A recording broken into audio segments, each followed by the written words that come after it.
At the Alaska Native Science and Engineering Program building in Anchorage, a man named Ossie taught the ANSEP students a traditional Yupik Eskimo dance. Ossie is well known for being a part of the band Pamyua and travels the world spreading the sound of Alaskan Native music. I was privileged enough to sit down and interview him about his life, Pamyua, and Native dance and art.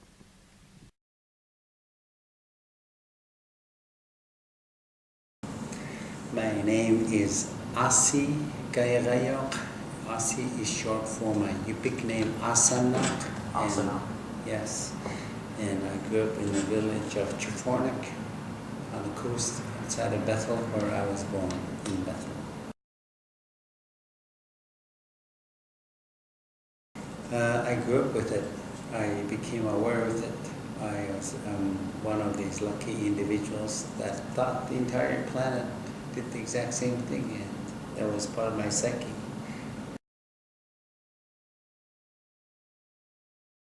There are two brothers, Stephen and Philip. They're actually my distant relatives. Their mom is my cousin. My dad and Marie's father, Upayak, were trading partners for seal oil from us and salmon from them, because they're upriver and more coastal. Mm-hmm. And Karina is from, she's half Danish and half Greenlandic. So Inuit? Mm-hmm. Inuit, just like us, but different language.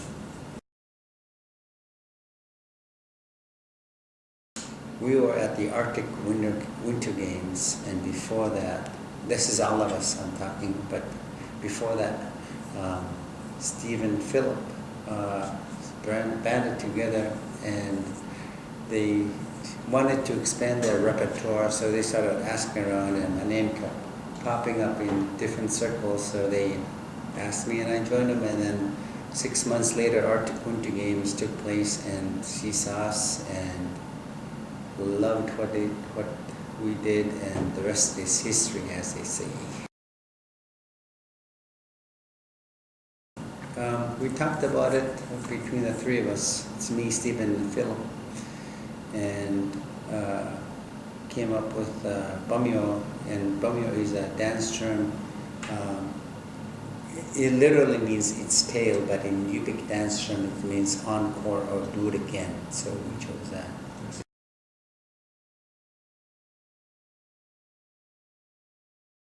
It depends on who you ask. It's really hard to pin down because we go all over the map. Mm-hmm. We have acapella, we have blues, we have reggae, we have hip hop, we have rap.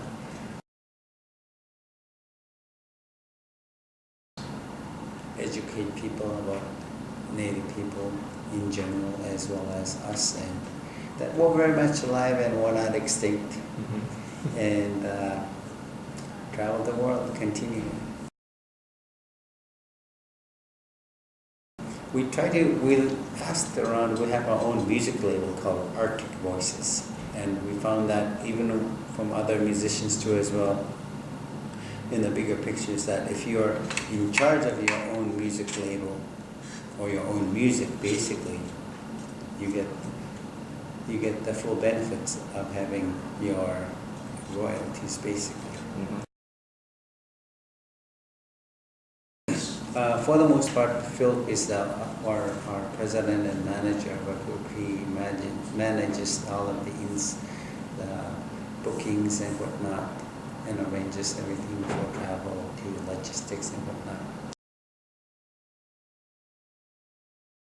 It's mostly through word of mouth and our reputation alone.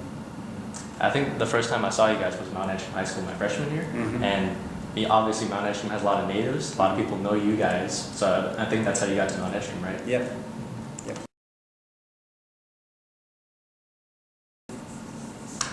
In the 20 years we've been together, mostly we have been going back and forth between Scandinavia, which is Denmark, Finland, Sweden, and Norway. That's the other side of the Atlantic, and then the other side is North America, which includes Canada, the States, and Alaska and Greenland as well. So between those three places, or two regions, those are the ones we've been going back and forth frequently. And we've been to China, Korea, we've been to Russia a couple times.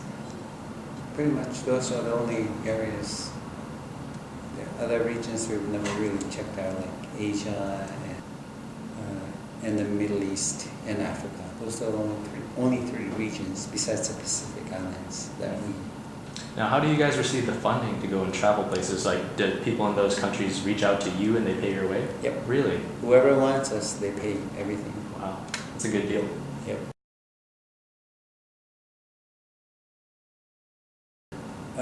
Access and location and travel is the biggest obstacle, because everything costs money, and jet air fuel prices considerably just. And if we were like in a bigger place, much bigger place like in Seattle, travel is much easier and cheaper and more accessible that way, because more people per capita travel, in larger cities. That's a good question.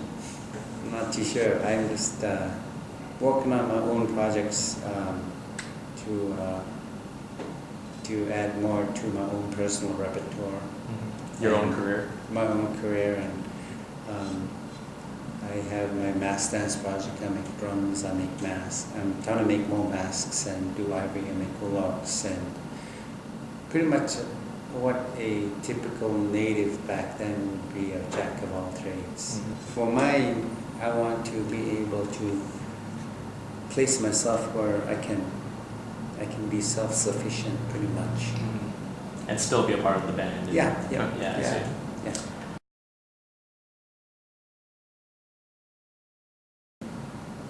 And we as a group, we have we're like brothers and sisters. We fight like crazy outside of Hollywood picture, whatever. Yeah, when you're on camera. Yeah, when we're on camera, behind the scenes, we fight. Sometimes we fight. And if it's these two, if it's not these two, it's the other two, or in between. Mm-hmm. And I remember one time me and Steve got it like minutes before a show in Brazil, and I can imagine. We were like, holy, and these new members were like freaking out. And then when the stage opened up, me and Steve were like, or Pamyua, and we moved on. And one of our musicians was just fresh from watching us witnessing a infighting thing, and he was like, I thought you guys were gonna start cutting each other down in the show. It's like, hey, we're professional. We air out our dirty laundry sometimes when we need to, and move on.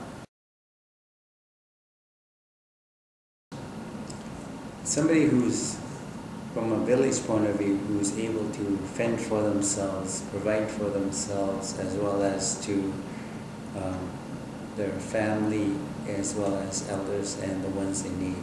I define that from a traditional point of view, a successful person. And tries to keep families together, tries to keep everybody, their own family on a healthy path. Those are successful individuals.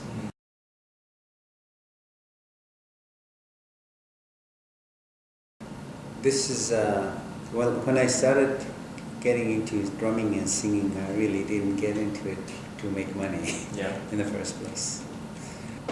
But it has potential, it's just that the corporate side of it, the money-making side is in question, and one has to figure out how to settle that in, how to figure that in.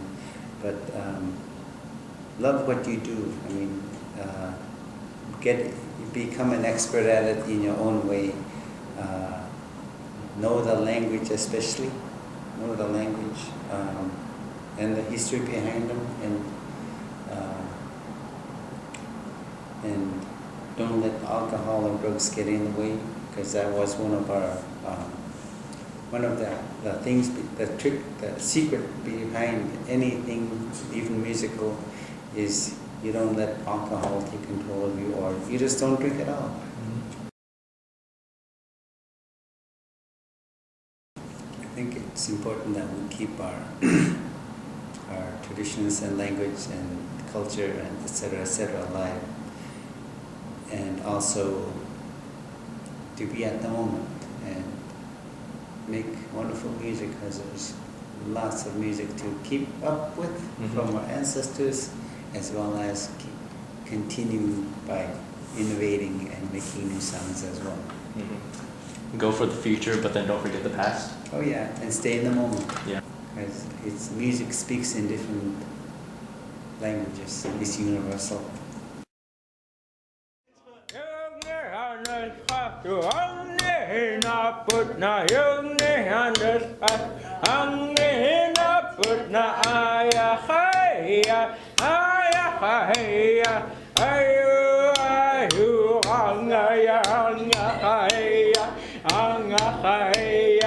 Ayu